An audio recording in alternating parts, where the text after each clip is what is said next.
There's a workbench in a garage. Oak. Scratched up. Somebody left it behind in 2004.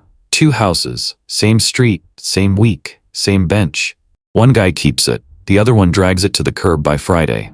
21 years later, their financial lives couldn't look more different. The strange part? It didn't start with a promotion, or an investment, or a lucky break. It started with something neither of them paid for. October 2004. You sign the papers at 11 in the morning. Your neighbor signs his name an hour later. Same lender. Same loan officer. Actually, a guy named Foster who's been doing this for 19 years and looks tired in the same way at every closing. 2 houses. Same floor plan. Mirrored. Same down payment. $22,000 give or take a few hundred. Same rate, 5.8%. 30-year fixed. Same monthly payment, $1,041. You get the keys, he gets his. Same foam keychain, same logo from the title company that won't exist in 6 years. You walk into your garage first, box by box, and there it is, pushed into the back corner, half covered by a moving blanket someone forgot. A workbench. Solid oak. Heavy enough that it takes 2 people to shift it an inch.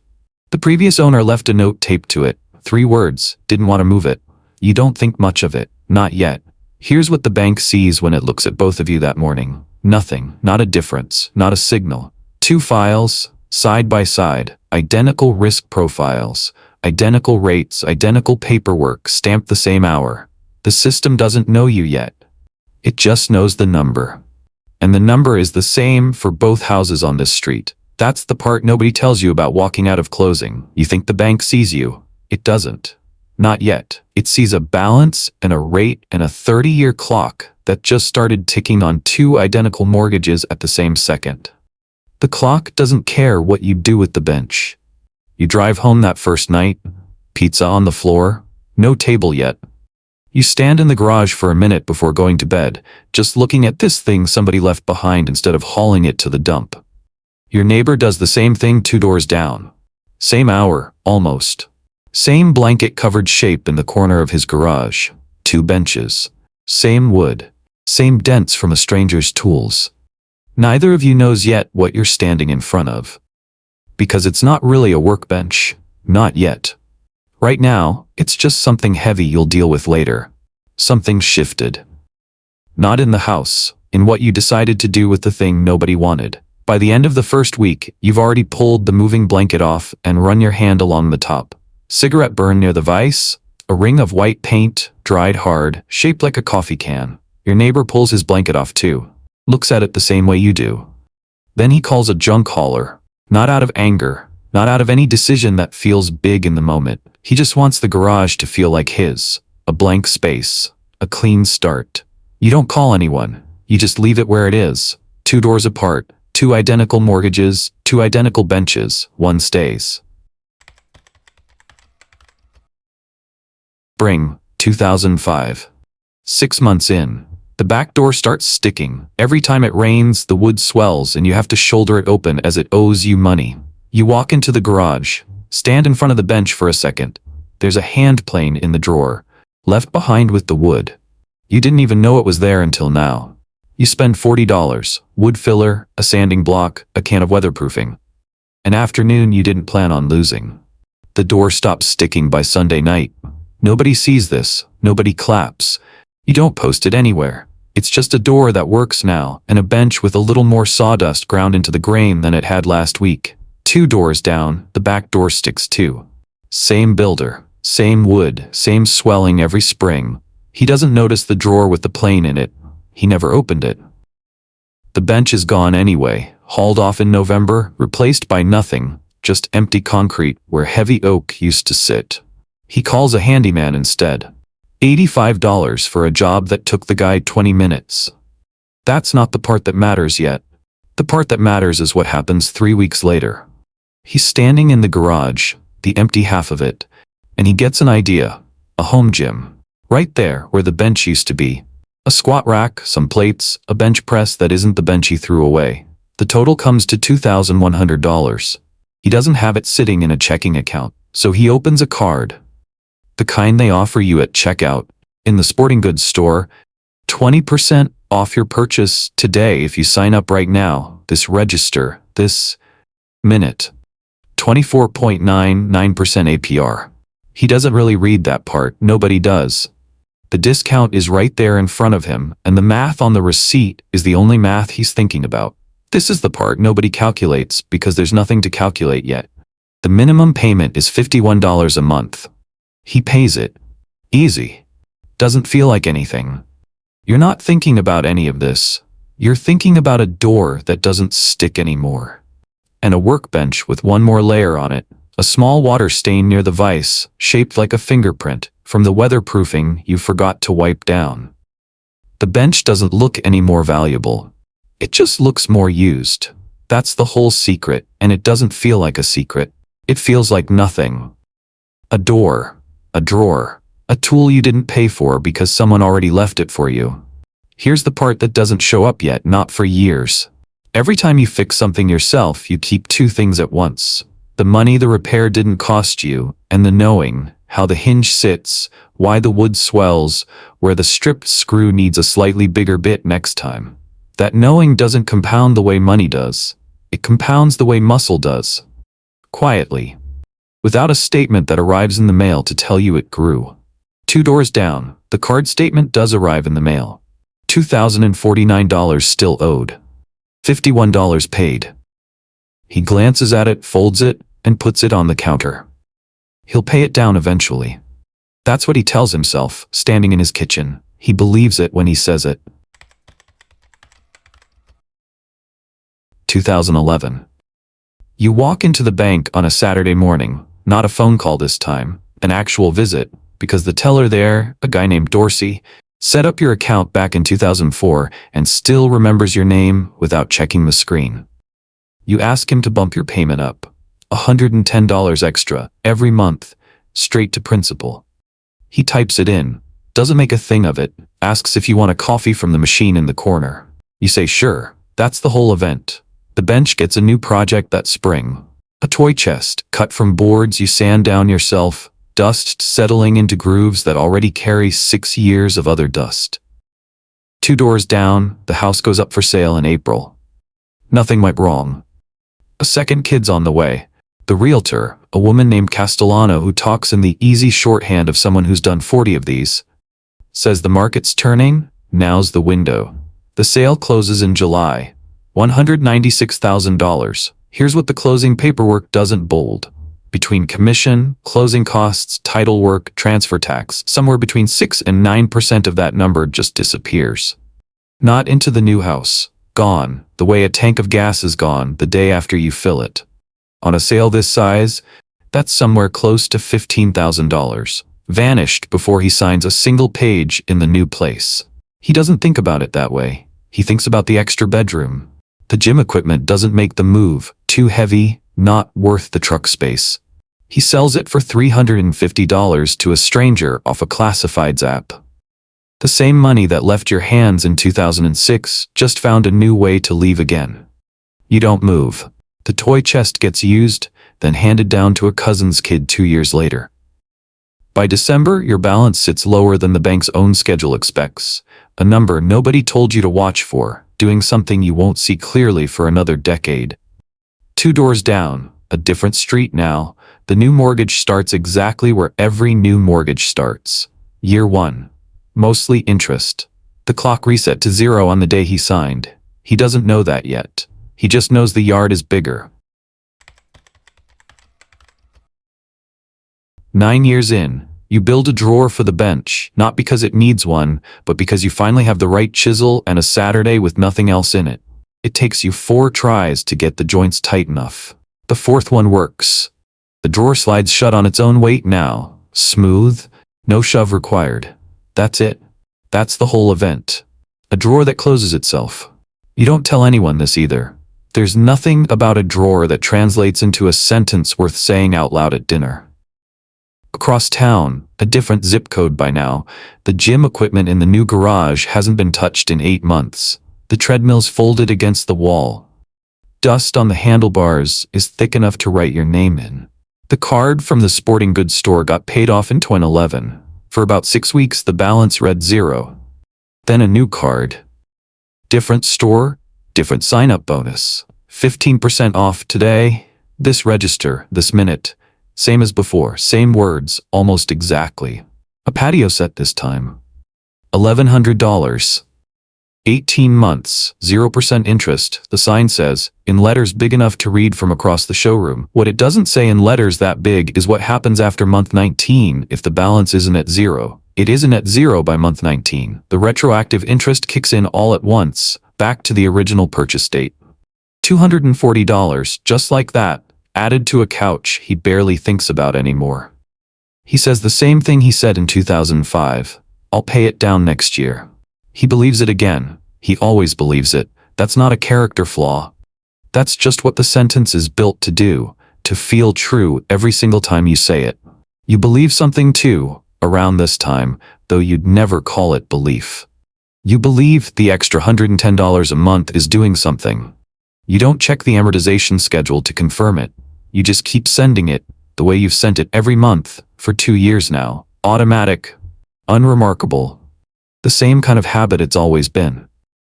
This is the part nobody calculates, because there's nothing to calculate yet. Here's what's actually happening. Underneath both lives, where neither of you can see it, your interest portion is shrinking month over month. Slowly. Almost nothing you'd notice on any single statement. But it's shrinking on a balance that's smaller than the bank's own schedule expected. The schedule built for someone who never sent that extra money at all. His interest is in doing the opposite. Compounding on a card balance that keeps getting refreshed, store by store, year by year, never fully extinguished before the next one shows up wearing a different logo. Two debts. Same word. Debt. Meaning two completely different things now. One is a 30-year clock running slightly ahead of schedule. The other is a treadmill, folded against a wall, with $400 of dust-covered weight on a balance that never quite reaches zero. You finish the drawer, sand the edges one more time, close it, open it again, just to feel it slide. It still works the same way the fourth try worked. No shove required.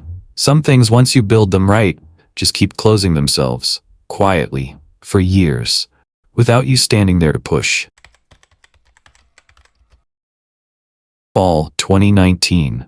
3.4%. That's the number on every screen. His coworker won't stop bringing it up at lunch. A planner named Okafor leaves him a voicemail saying rates like this don't sit around waiting. Across town, the math looks clean on paper. Pull equity from the current house. Pay off what's left on the card. A recliner set this time, plus the interest that piled up after the promotional period quietly ended. Roll a bigger down payment into a fourth bedroom he's been wanting since the second kid started needing one. He runs the numbers on his phone at midnight. They work. They work more. He calls Okafor back the next morning. Here's what the phone calculator doesn't show. Every 30-year loan front-loads the same way at the start. Most of an early payment goes to interest, not principal. He felt that once in the first house, watching the balance barely move for years.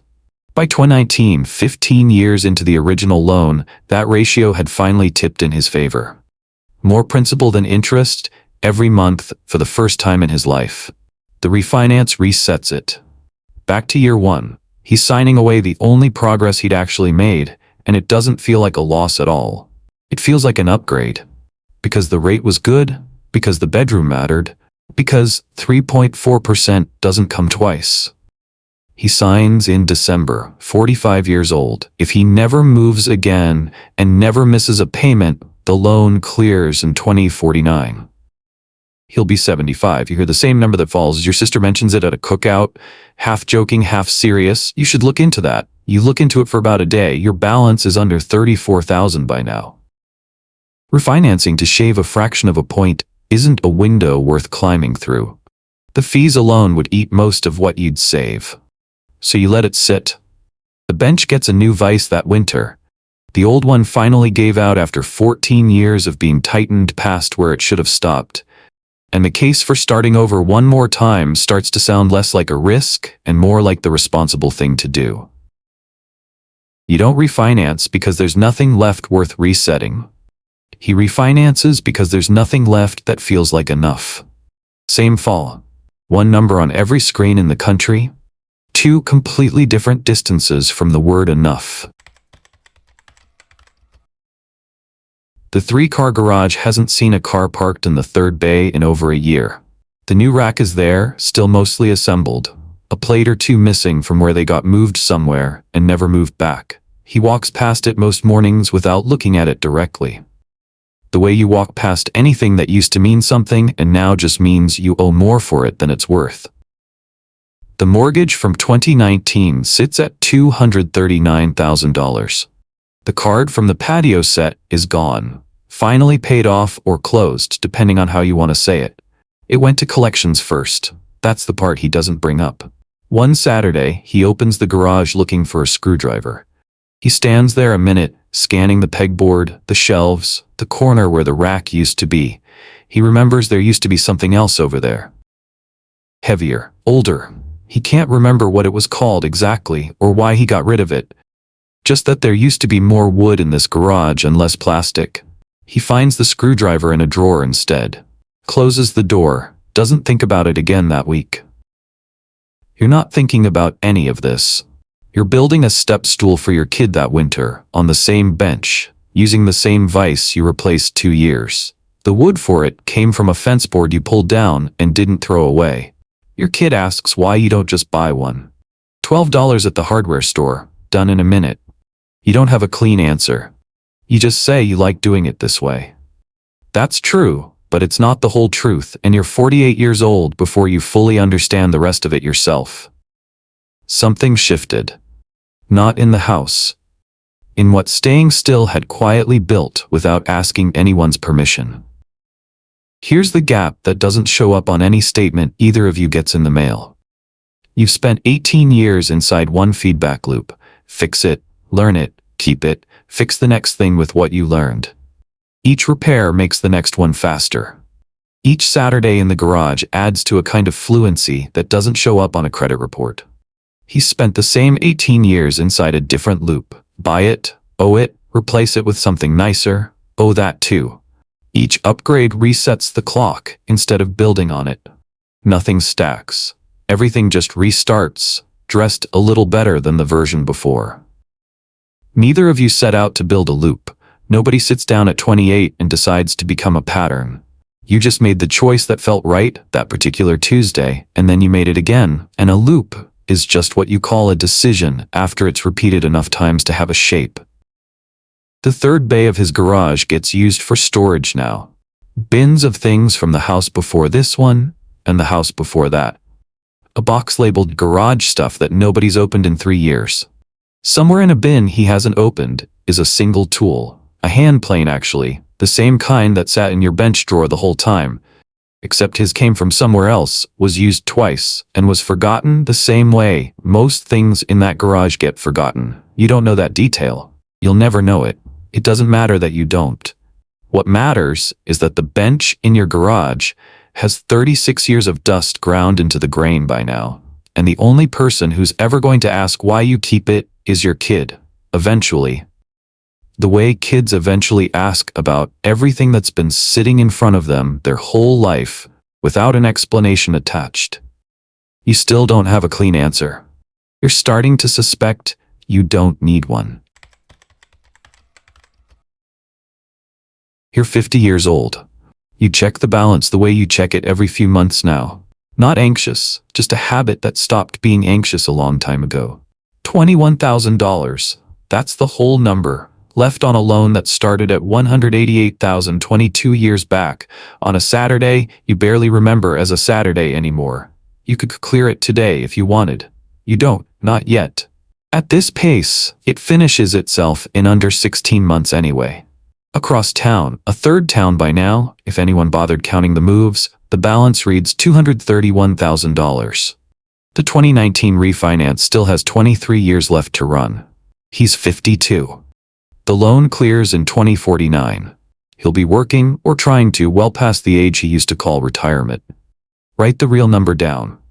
2 relocations, 2011 and 2019, between commissions, closing costs, title fees, transfer taxes, somewhere around $32,000 left his hands across both moves and never came back. If that money had gone into an index fund instead, starting back in 2011 and left untouched through every dip since, it'd sit around $250,000 today. Not a guess, just what the markets actually averaged across that stretch, crashes and all. Nobody could point to the single day that money disappeared. It just never got the chance to grow.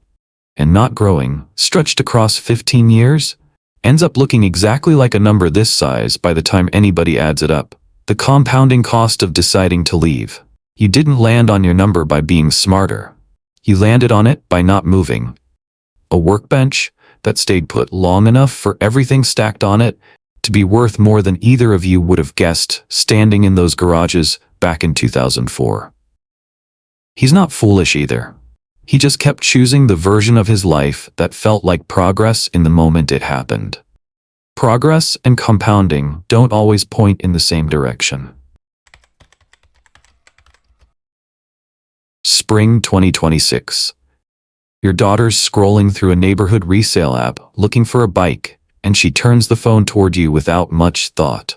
Isn't this kind of like your workbench? It's not kind of like it, it is it. Same vise, same drawer joint, the one that took you 4 tries back in 2013, slides shut the same way in the photo as it does in your garage right now. The listing's 3 towns over, posted by someone clearing out a garage before a move. Free. Just come take it, the caption says. 41 comments. Somebody already claimed it that morning. You don't recognize the address. You're not even sure it's his garage. It could be anyone's by now. The bench has likely passed through 2 or 3 sets of hands since 2006, each one keeping it a little longer or a little less. You have no way of knowing. What you do know is this: it never stopped existing just because he stopped wanting it. It kept getting used. Kept getting worth something to somebody on a schedule that had nothing to do with either of you. In garages, neither of you will ever stand in. You hand the phone back to your daughter. She's already moved on to the next listing, scrolling for the bike. You think about saying something, about the version of this story where the bench never left that first garage at all, where it's the same vise, the same drawer, just 30 more rings of dust ground into the same piece of wood. You don't say anything. There's nothing that fits in a sentence short enough for a kid scrolling for a bike to actually hear. That same week, she's setting a science project down on the bench, a baking soda volcano, foil tray and all, and it leaves a faint ring on the wood when she lifts it off. You look at the ring, then at the marks underneath it. The cigarette burn from whoever owned this house before you.